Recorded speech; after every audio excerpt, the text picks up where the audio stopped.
Hello, everyone, and welcome back to the Pirate Therapist podcast. I am your host, Lee Perry.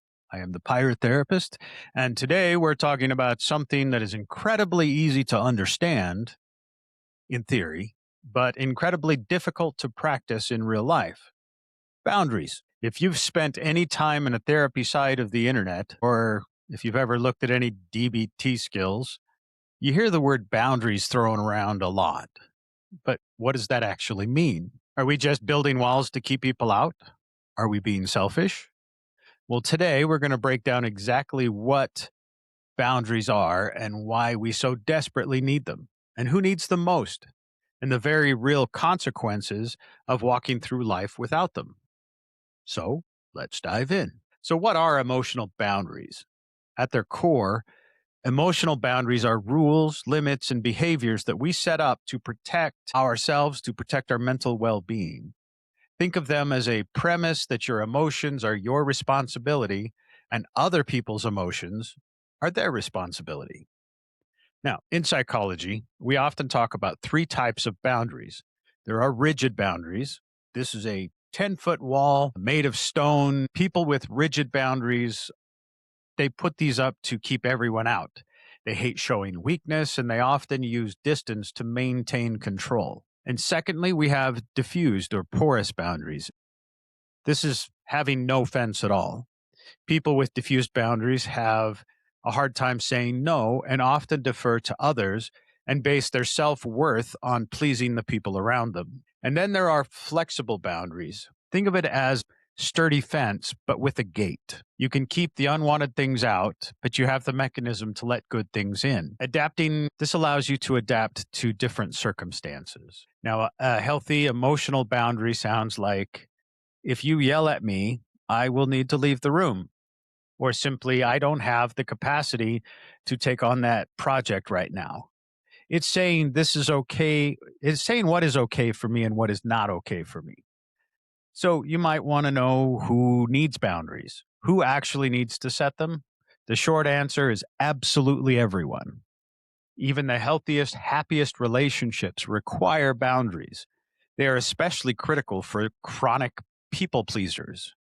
If you are someone who believes that other people's needs are fundamentally more important than your own, then you are a prime candidate for boundary setting. And please pay attention to this episode. Without them, people pleasers end up giving everything to others and leaving absolutely nothing for themselves. We need boundaries in the workplace too. If you're someone who constantly takes on extra work, answers emails at 11 p.m., and feels responsible for your coworkers' stress, you need workload and emotional boundaries just to survive. So let's go back to the basics. What is a boundary? I think it is a question that actually deserves more than a one sentence answer. What is a boundary? Well, when most people hear the word boundary, they picture someone putting their hand up saying, "Talk to the hand." They think of walls, of coldness and rejection. They think someone's being difficult or overly sensitive. Maybe they're high maintenance. Well, I want to spend a few minutes dismantling that picture entirely, because that is not what a boundary is, not even close. A boundary is simply an understanding of where you end and someone else begins. Let me say that again, because it sounds simple, and it is, and yet most of us have never learned it. A boundary is the recognition that you are a separate human being with your own feelings, your own needs, your own energy, and your own limits, and that other people are also separate human beings with theirs. A boundary is the invisible but very real line between this is mine to carry and that is yours to carry. Think of it this way: imagine two houses next to each other. The property line between them is not hostile, it's not an insult to your neighbor, and it does not mean that you hate them. It simply says, this is where your yard ends and mine begins. You are responsible for your lawn, and I am responsible for mine. I love having you next door. I might even lean over the fence and chat with you, but I'm not going to come over and mow your lawn every single week while mine grows wild and unattended. Boundaries work the same way emotionally. Now, boundaries come in a few different flavors. There are physical boundaries, which are about personal space and touch. who can hug you and how close people can stand in proximity to you and what physical contact is okay.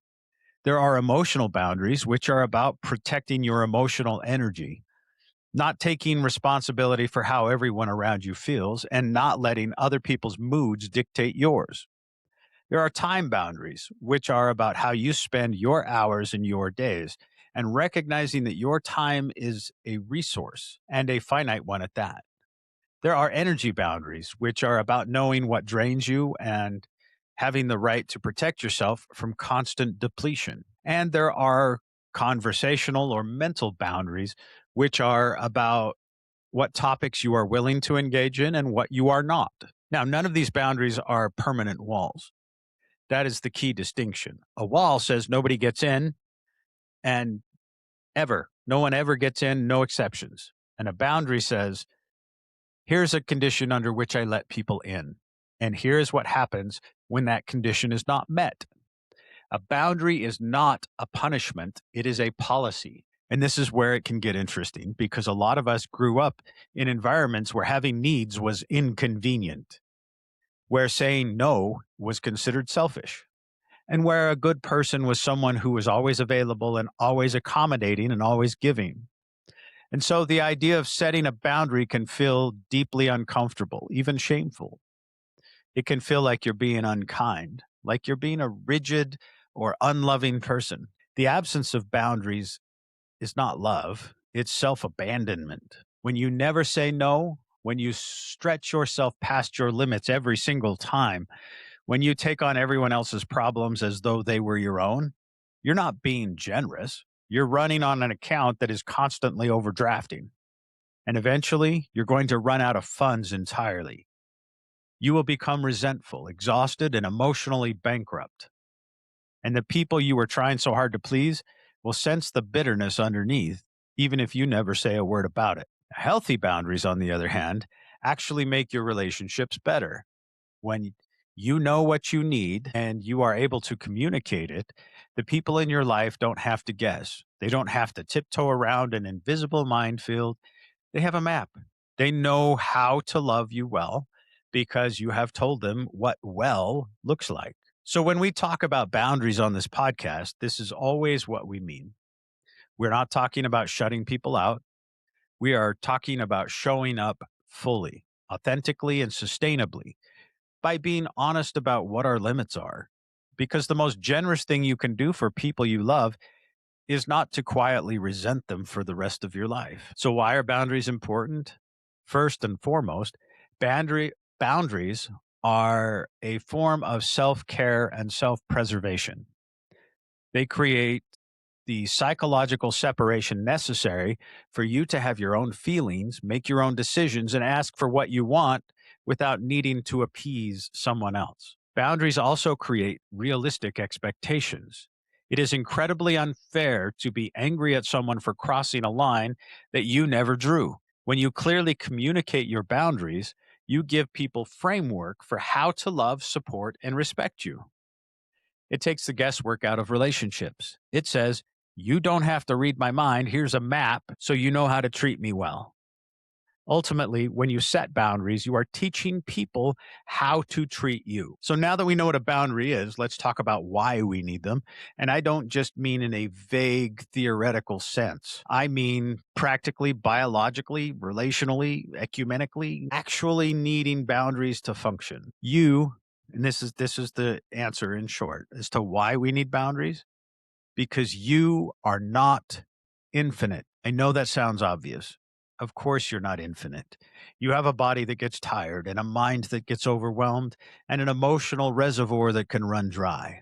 And yet, most of us live as though we are supposed to be infinite, as though the right response to every demand, every request, and every crisis that lands at our doorstep is to say yes and figure it out. We treat our own limits as a flaw to be overcome rather than a reality to be respected. Boundaries are how we respect that reality. Think of your emotional energy like a phone battery. Every interaction, every obligation, and emotional load that you carry for someone else costs you a percentage of that battery. And just like your phone, you have a finite charge. Some things drain you faster than others. A difficult conversation might cost you 20%. A day of constantly managing someone else's anxiety might cost you 40%. And if you never plug in to recharge, if you never protect your energy through healthy limits, you're going to hit zero. And a phone at 0% is completely useless to everyone, including yourself. Boundaries are kind of like your charger, but it goes deeper than energy management. Boundaries are also fundamentally about identity. When you don't have clear boundaries, you don't just lose energy, you lose yourself. You start to genuinely not know what you think, what you feel, and what you want because your entire inner life has been organized around what other people need from you. Your preferences, your opinions, your desires, they get quietly buried under years of accommodation. And one day you look up and realize that you have been living someone else's life.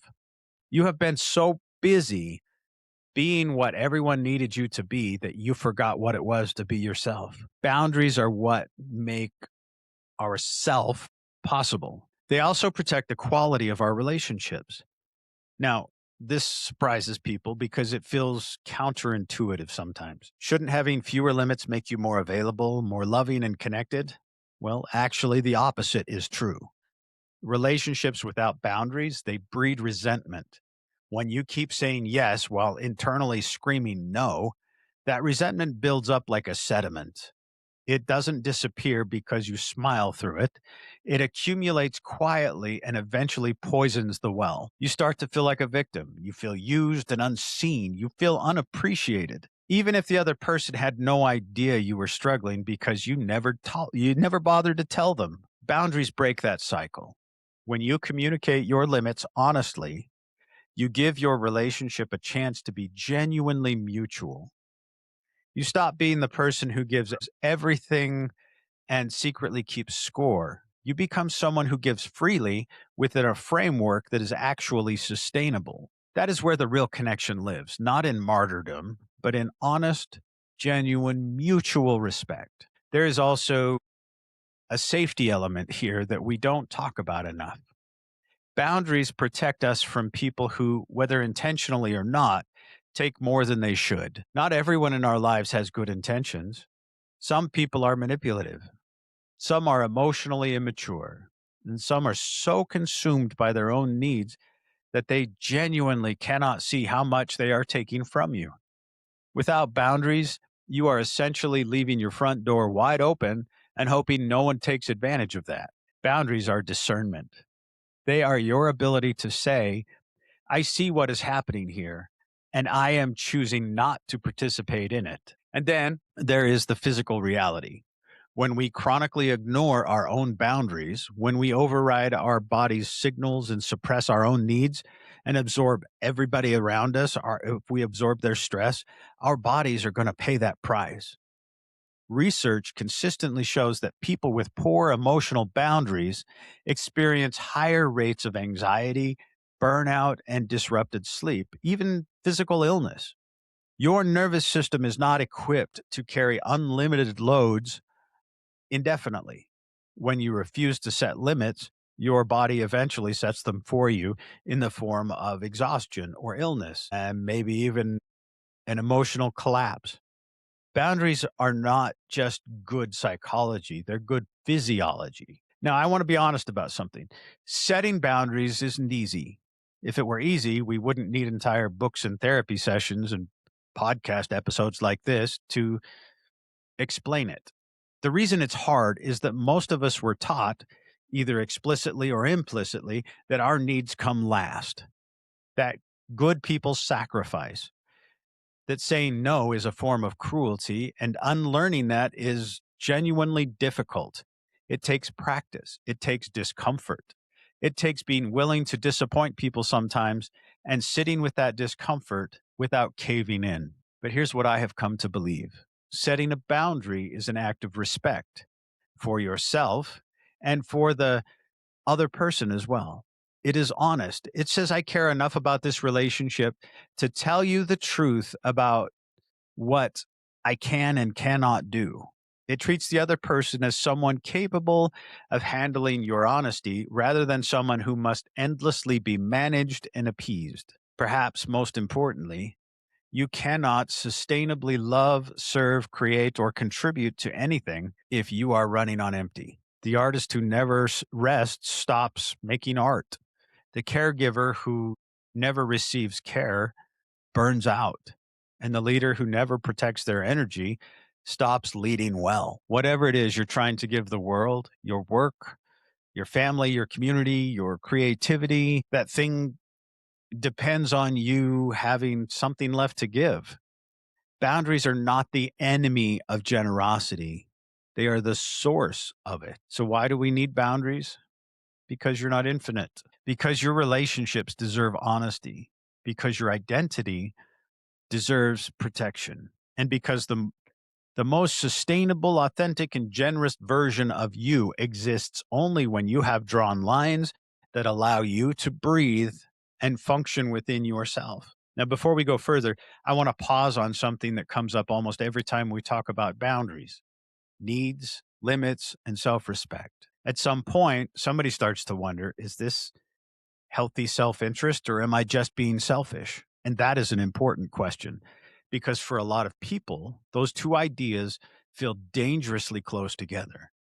They have spent so much of their life taking care of the other people, making room for other people, and adjusting to other people that the moment they begin considering their own needs, it feels morally suspicious. It can feel indulgent. It feels wrong. But self interest and selfishness are not the same thing. Self interest is the healthy recognition that you are a person as well. Selfishness says only I matter. Self interest says I matter also. That one word changes everything. A selfish person ignores the needs of others. A person with healthy self interest acknowledges the needs of others, but also does not erase themselves in the process. A selfish person takes without regard. A healthy person pays attention to impact, but also pays attention to capacity. A selfish person asks, how do I get what I want, no matter what it costs you?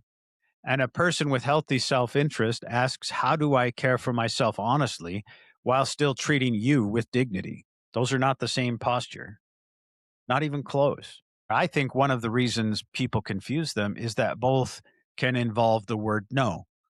Both can involve limits and both can involve disappointing somebody. And if the entire moral framework has been built around keeping everyone happy, then any act of self protection can feel selfish and just simply because someone else doesn't like it. But another person's disappointment is not proof of your selfishness. Sometimes it is just proof that they were benefiting from your overextension. That's a hard sentence, but I think it's true. If someone is accustomed to unlimited access of your time and emotional energy, to access to your availability and your labor and your flexibility, the moment you begin setting limits, they may experience that as loss. And they may call that selfish. They may call you selfish. They may think it's cold that you've changed, but changing is not always betrayal. Sometimes changing is recovery. Sometimes it is the first honest thing that you may have done for yourself in years. Healthy self interest says, I need rest. I need time to think. I need to protect my peace. I need to stop saying yes when what I want to say is no. I need to stop volunteering my body and my mind and my nervous system for every demand that comes my way. That is not selfish. That is stewardship. That is recognizing that your life is something you are responsible for tending. And honestly, we accept healthy self interest in almost every other part of life. We understand that people need sleep. We understand that people need food. And we understand that people need money, time off, privacy, medical care. No one hears, I need to drink water and says, wow, how selfish. But the moment the need becomes emotional, relational, or psychological, people get weird about it. Suddenly, rest needs a defense. Limits need a defense. Personal space needs a defense. Why? Because many of us were taught that visible self neglect looks like love. We were taught that being good meant being endlessly accommodating, that being generous meant never reaching a limit. Being kind meant having no boundary the other person could feel. But relationships actually work better when people are clear about what they can offer and about what they cannot. Boundaries help prevent the resentment that builds when people chronologically overgive and understate their own limits. So here's how I think about it. Selfishness is self-centeredness without concern for others. Healthy self-interest is self-respect with concern for others. Selfishness uses people. Self-interest includes yourself among the people worth caring for. Selfishness avoids responsibility. Self interest takes responsibility for your own needs, limits, and well being. And maybe the last one is what matters most. Because people without a healthy self interest often expect themselves to function like machines. No limits, no depletion, no maintenance, no grief, no fatigue, no inner life, just output and availability and usefulness. That's not love, that's extraction. And if you live that way long enough, you do not become more loving. You become more tired, resentful, disconnected, and most definitely less honest. Chronic self erasure tends to produce burnout and resentment, not deeper connection. So if you're listening to this and you feel that old reflex rise up, the reflex that says, but what about everyone else? Well, I want to say this gently. Caring about yourself is not a betrayal of others. Having needs is not selfish. Protecting your peace is not selfish. Telling the truth about your limits is not selfish. In many cases, it is the most responsible thing you can do. Because when you act from a healthy self interest, you are not saying, I don't care about you. You are saying, I want to care about you in a way that is honest, sustainable, and real. And that is very different from selfishness. Selfishness asks for the whole room, where healthy self interest just asks for a seat in the room. So, what happens if we don't use boundaries? But the longer answer is a little more interesting because some of us might need this conversation in a way that feels almost urgent. Some of us have built entire identities around being available, useful, agreeable, easygoing, being low maintenance, endlessly understanding. And for those people, boundaries don't feel natural. They feel rude. They feel selfish. They feel like a betrayal. If you're one of the persons everyone calls in a crisis, you probably need some boundaries. If you are the one who says yes before checking your own capacity, you probably need to set some boundaries. If you feel guilty resting, guilty disappointing other people, or guilty just for having needs, you probably need some boundaries. And I want to say that gently because usually the people who struggle the most with boundaries are not careless people. They're very caring people. They are often deeply empathetic, deeply responsible, and deeply tuned into the moods and needs of others. They can sense tension before anyone says a word. They know how to smooth things over. They know how to make themselves flexible, and they know how to keep the peace. The problem is that peacemaking can slowly become self erasure. A lot of people who need boundaries the most are people pleasers, caretakers, helpers, conflict avoiders. They're the ones who learned somewhere along the way that being loved meant being accommodating, that being good meant being easy, that keeping relationships intact required them to absorb discomfort so nobody else had to feel it. And maybe that worked for a while. Maybe that strategy helped you survive in a family system, a marriage, a workplace, or a season of life where being easy felt safer than being honest. But survival strategies are not always sustainable ways to live. Boundaries are especially important for people who grew up in homes where privacy was not respected, emotions were entangled, and love was conditional. If you were raised in an environment where your role was to manage other people's feelings, to calm conflict or anticipate needs or never rock the boat, then adulthood may be confusing. You may know how to respond to everyone else, but not how to listen to yourself. You may be very good at reading a room and very bad at reading your own limits. And that is often where boundaries begin, not with a dramatic confrontation, but with a quiet moment of realization. I'm tired. I don't want to do this. This does not feel okay. I just can't keep living like this. Boundaries are also necessary for people in helping professions, leadership roles, parenting roles, ministry roles, caregiving roles, basically any role where the needs around you never fully stop. If you're always in a position of giving, guiding, supporting, solving, absorbing, you need a system that protects your inner resources. Otherwise, your compassion gets replaced by depletion and your calling starts to feel like a captivity. And honestly, even people who seem strong, independent, and self assured need boundaries too. This is not just a topic for tender-hearted or chronically overwhelmed. High-functioning people need boundaries. Competent people need boundaries. Productive people need boundaries. In fact, sometimes the most capable person in the room is the one everyone unconsciously assumes can carry more, which means that the most capable person is often the one most at risk for carrying too much. Children need boundaries. Teenagers need boundaries. Couples need boundaries. Friends need boundaries. Adult siblings need boundaries. Coworkers need boundaries. You getting the idea? Parents need boundaries with kids. Adult kids need boundaries with parents. Boundaries are not a niche topic for unhealthy relationships only. They're part of every healthy relationship too, because a boundary is not just something you use when things are bad. A boundary is part of how you keep good things good.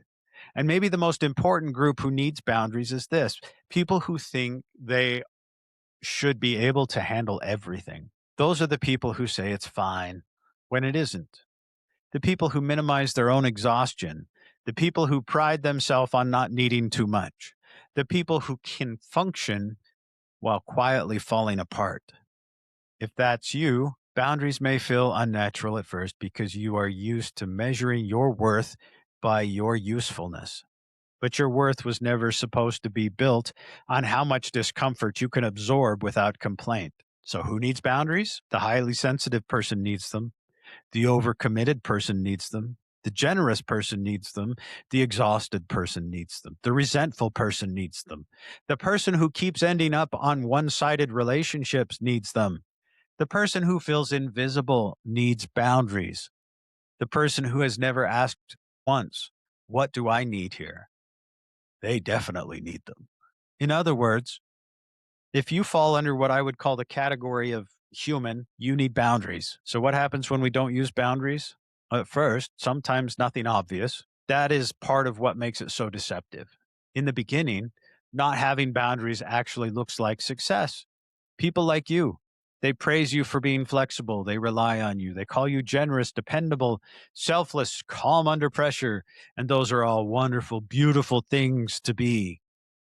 The trouble starts when those qualities are built on chronic self abandonment, because eventually that check comes, the bill comes due. Without boundaries, you begin living in a state of internal contradiction. Outwardly, you're saying yes. Inwardly, you're saying no. Outwardly, you're smiling. Inwardly, you're tightening. Outwardly, you look loving and capable, while inwardly, you're collecting little fragments of resentment that start to harden over time. And resentment is often the first signal. Anger, in the explosive sense, more like irritation, fatigue, a sense of being rubbed raw by things that once felt manageable. You start feeling annoyed by texts, requests, interruptions, favors, obligations, not necessarily because those things are unreasonable, but because they're landing on a life that is already over full. When boundaries are missing, even small tasks tend to feel enormous. Then confusion sets in. You may start wondering why you feel so disconnected from the people you care about, why you feel unseen even when you're constantly present, why you feel lonely in relationships when you're always giving. The answer is often this: no one can know the real you if they're only ever interacting with the version of you that never says no. Without boundaries, people may know your usefulness, but they don't know your truth. And that leads to another consequence: loss of self trust. Every time you override your own discomfort, every time you dismiss your own limits, every time you tell yourself it's not a big deal when it actually is, you teach yourself that the internal signals cannot be trusted. Eventually, you stop listening altogether. You don't know whether you're tired until you're exhausted. You don't know whether you're hurt until you're numb. And you don't know whether something matters until it's already too late. A person without boundaries can become profoundly disconnected from their own inner world. And then, of course, there is burnout. Not just being busy, not just needing a nap. I mean the kind of burnout that drains the color from your life, the kind where everything starts to feel heavy and black and white, the kind where your creativity dims, your patience shortens, your body tightens, and your mind begins treating ordinary tasks like impossible mountains to climb.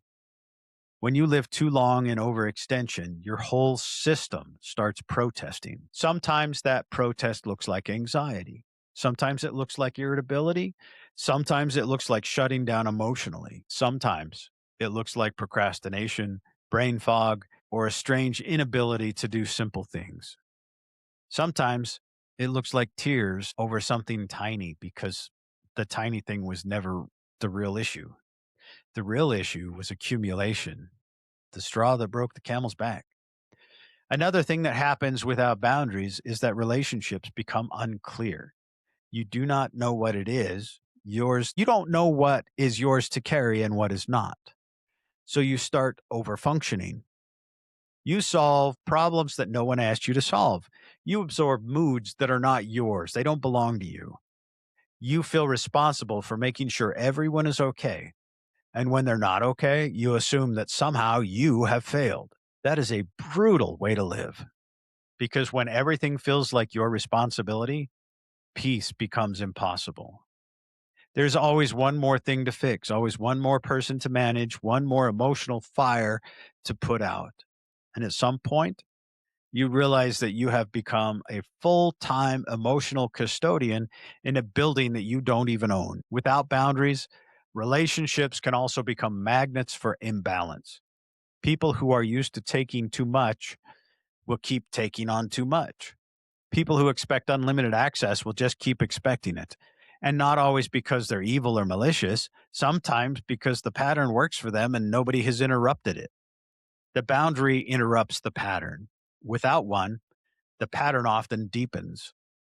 And maybe saddest of all, life without boundaries can make you feel invisible when you're constantly showing up. You give and give and give and still feel unseen because what is being welcomed is not your full humanity. It is your availability. It's your accommodation. It's your silence. And deep down, some part of you knows the difference. That's why people without boundaries often feel both indispensable and deeply alone. So, what happens if we do not use them? Well, we become resentful, exhausted. We lose touch with ourselves. We start confusing love with depletion. We start calling self erasure as kindness. And we wake up one day wondering why our lives feel so crowded while ourselves feel strangely absent from them. That's the cost. The hopeful part is this: the moment you notice the cost, you can begin changing the pattern. You don't have to wait until everything falls apart. You don't have to become harder or colder or less loving. You simply have to begin telling the truth about what is yours and what is not, and what your limits are. And that's where you can start healing. It starts with one honest sentence, one pause, one statement of no, one moment of listening to yourself and deciding that your inner life deserves loyalty too. Absolutely. So now we get to the hard part: not understanding boundaries, not admiring boundaries, and not reposting little quotes about boundaries on the media, actually setting them. Because this is where a lot of people get stuck, not at the level of theory, but at the level of emotion. We may fully understand that boundaries are healthy, and we may even know exactly where one is needed. And still, when the moment comes, our stomach drops and our chest tightens. Our brain starts producing 1,000 reasons why we need to shut up and stay silent. We think, I don't want to hurt them. I don't want to sound mean. I don't want to make this awkward. What if they get upset? What if they think I have changed? What if they stop liking me? That is the moment where boundary stops being an idea and can become practice. Because setting a boundary is rarely just about another person.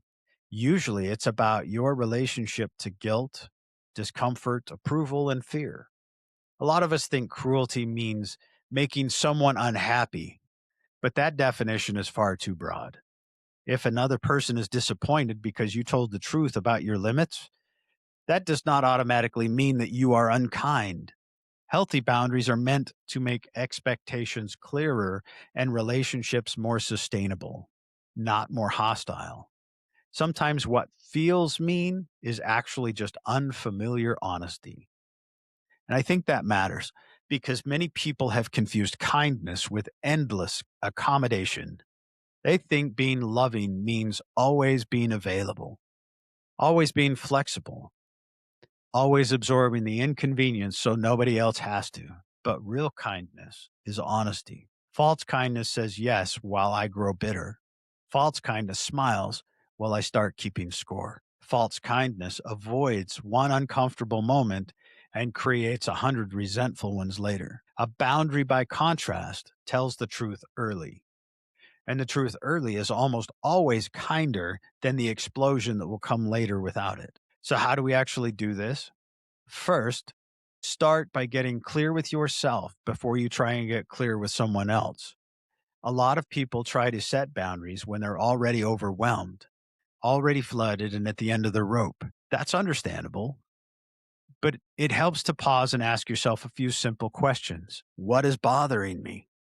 What part of this feels unsustainable? What do I need to change? What am I available for? And what am I no longer available for? Because a vague feeling of resentment is not yet a boundary, it's a signal. A boundary comes when you turn that signal into language. For example, the internal feeling might be, I'm exhausted by being a person everyone dumps on at all hours. The boundary here might become, I'm not available for late night emotional processing unless it's an emergency. The feeling might be, I keep agreeing to do things I just don't have the energy for. The boundary for that might be, I need to check my schedule before I commit, instead of answering just on the spot. A feeling might be, I feel disrespected when conversations turn harsh. A boundary there might become, if this conversation turns insulting, I'm going to end it and we can come back later and discuss it. Do you hear the difference? Boundaries are specific, they aren't just complaints. They are clear statements of limit, need, or consequence. Second, keep it simple. One reason people avoid boundaries is that they think they need a perfect speech, something airtight, eloquent, gentle, persuasive, impossible to argue with. But usually, the longer we explain, the more we drift into apologizing, defending, and negotiating with our own clarity. A boundary can be short. I can't do that. That does not work for me. I am not available tonight. I need more notice than what you're giving me. I am not willing to be spoken to in that way. I will leave if this escalates. Short does not mean harsh, but short does mean clear. Thirdly, do not confuse a boundary with controlling someone else. And this is really important. A boundary is not saying you have to stop being emotional. A boundary is, I am not able to continue this conversation if you're going to keep yelling. A boundary does not say you need to text me exactly the way I want. A boundary might say, if I do not hear back from you at a certain point, I will make other plans. A boundary is not about forcing another person to become different. It is about being honest about what you will do, allow, accept, and participate in.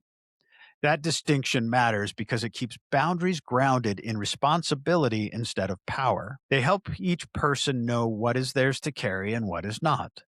And honestly, that is one of the reasons they strengthen relationships over time. Fourth, number four, expect discomfort. I really wish I could say that once you start setting boundaries, you will instantly feel peaceful, confident, and emotionally moisturized. But for most people, that's not how it goes. At first, it feels uncomfortable, perhaps very uncomfortable. If you're used to people pleasing, honesty can feel rude. If you're used to over explaining, brevity can feel cold. If you're used to earning love through usefulness, limits feel selfish. That does not mean you're doing it wrong. It simply means that you're doing something new. Discomfort is not always a warning sign. Sometimes it's just a sensation of growth. Fifth, let people have their reactions. This might be the hardest part of all because many of us do not just fear setting a boundary, we fear the reaction to setting that boundary. The silence, the disappointment, the defensiveness, or the accusation, a shift in tone, the possibility that someone might be upset by your boundary. Well, they might not. Some people benefit from your lack of boundaries. Some people are very comfortable with the version of you that never says no or pushes back, that never changes the pattern. When you begin setting limits, you may create friction, but friction does not equate to failure. Sometimes friction is just what happens when long standing imbalance gets interrupted and challenged. Another person's reaction is information. It's not instruction. If someone hears your boundary and responds with respect, even if they're disappointed, that tells you something. If someone hears your boundary and responds with manipulation, guilt, which is really shame, mockery, or punishment, that also tells you something. Either way, clarity is doing its job. Sixth, remember that boundaries are not one dramatic event, they are repetition. You mostly do not set a boundary once and live happily ever after. More often, you set it, you restate it, you reinforce it, then you restate it in a slightly calmer voice, and then you reinforce it again with a consequence. That does not mean the boundary failed. It means that boundaries are practice and practices require consistency. A lot of people state a preference once and call it a boundary. A boundary becomes real when it is paired with follow through, not punishment, not revenge, just follow through. If you say, I cannot stay on the phone past 9, then 9 comes and you kindly end the call. If you say, I need advance notice before guests come over, then surprise drop ins do not get rewarded with a cheerful hour-long visit. If you say, I will not continue this conversation if I'm being insulted, then insults lead to the conversation ending. That is how boundaries become believable, not through intensity, but through consistency. And finally, being kind without abandoning yourself. I think this is the balance most people are searching for. They do not want to become hard. They do not want to become reactive. They do not want to swing from having no boundaries to becoming a fortress with Wi Fi. And the good news is you don't have to. You can be warm and clear. You can be compassionate and have boundaries. And you can become loving and still say no. You can understand someone's pain without volunteering to become its full time container recipient, dumped on person with their pain. This is what mature boundaries look like. It's not cruelty or coldness, it's not an emotional retreat. It's just truth delivered with steadiness. So, how do you set boundaries without feeling cruel? You remember that clarity is kinder than silent resentment. You remember that honesty is more loving than self erasure. You remember that another person's disappointment is not proof. I'm going to say that again, is not proof of your wrongdoing. And you practice saying true things in calm ways until they begin to sound more and more like your own voice. Because the goal is not to become less caring. The goal is to care in a way that does not require you to disappear. We have talked about what boundaries are and why we need them and who needs them and what happens without them and how to set them without feeling cruel. Well, let's make it real because sometimes the hardest part of all of this is not the concept. It's the words. It's the actual sentence that you are supposed to say when your mother in law drops by unannounced for the fourth time this week, or when your boss sends you an emergency workload at 10:30 on a Friday night, or when your friend responds to your boundary with, I just feel like you've changed. So let's talk about what boundaries actually sound like in real places when life happens. With your family. Family is often where our boundaries are the most needed and the most difficult because family comes with history, with shame, with guilt, with love, with obligation, with patterns that have been running for 20, 30, 40 years. And disrupting a family pattern, even a harmful one, can feel like you're threatening something sacred. But love does not require that you be endlessly available. It requires honesty and respect. With family, boundaries might sound like, I need you to call before coming over so I can be ready and welcome you and have a visit be a positive thing. I am not able to lend you money right now. That is true regardless of the circumstances. I am not willing to discuss my parenting decisions at the dinner table. If you have concern, I am happy to talk one on one. I need to leave by 7. That is not up for debate. And I wanted you to know that in advance. I love you, and I cannot be the person you call at midnight every time you're in a crisis. I need you to have other support too. Notice that none of those are hostile. None of them say you're a terrible person. They're clean, they're calm, they're specific. They include love when appropriate, and they do not over explain or apologize. They are just simply true. So, boundaries with friends. Friendships carry assumptions. The longer a friendship has existed, the more invisible the rules become. And sometimes those rules quietly stop working for one person while the other person has no idea. With friends, boundaries might sound like this: I have been feeling stretched thin and I need to be honest. I cannot always be the person you process everything with. I care about you, but I also have my own stuff going on. When plans change at the last minute repeatedly, it makes it hard for me to make commitments. I need more reliability. I am not comfortable with how that was said. I want us to be able to disagree without going there. I can't make it. And I'm not going to be able to explain that further. I just hope you can trust that I can't. I need some space right now. It's not about you, it's about me having capacity. I'll reach out when I'm ready. Friendships are voluntary, they're supposed to be life giving. And sometimes that means being honest, even when it's uncomfortable, because that is what makes them real. So, what about boundaries at work? Workplace boundaries are some of the most violated in modern life. The cultural pressure to always be available and responsive, to always be the person who goes above and beyond, it's relentless.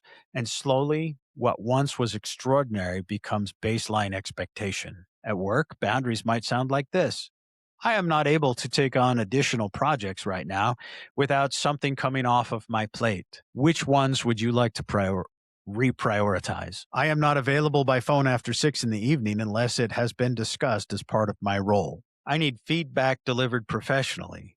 If that conversation escalates, I'm going to ask for a pause. I want to do great work here, and I need to be honest that my current workload is not sustainable.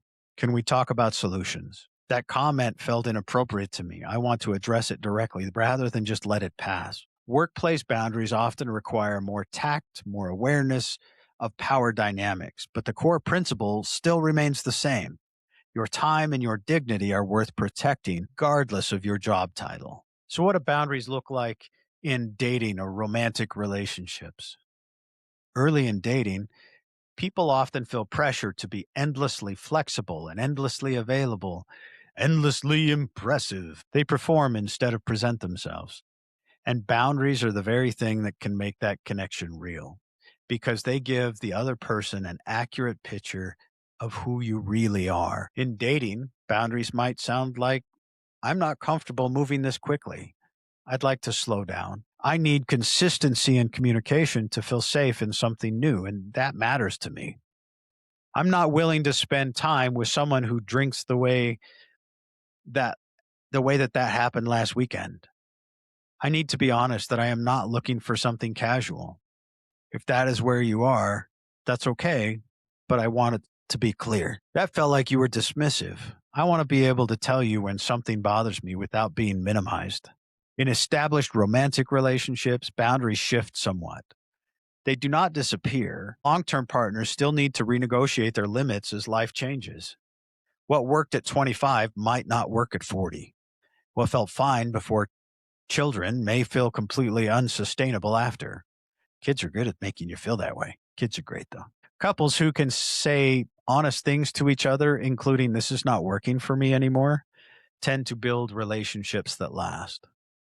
Now, how about boundaries with yourself? Finally, I think this is the one where people like to skip.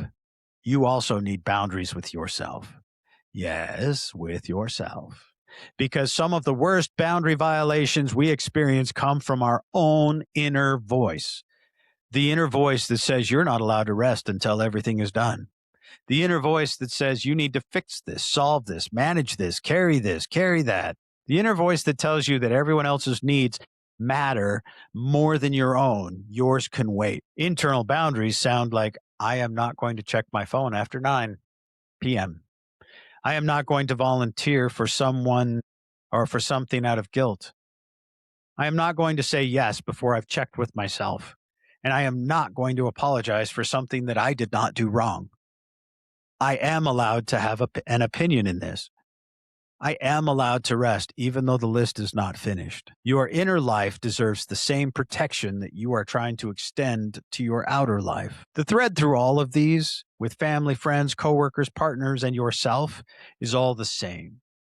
Clarity, calm, consistency.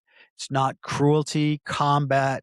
It's not cold, armored. It's not you keeping everyone at arm's length, keeping everyone away from you. It is just simple, honest, repeat practice of telling the truth about what you need and what you have to offer and what your limits are.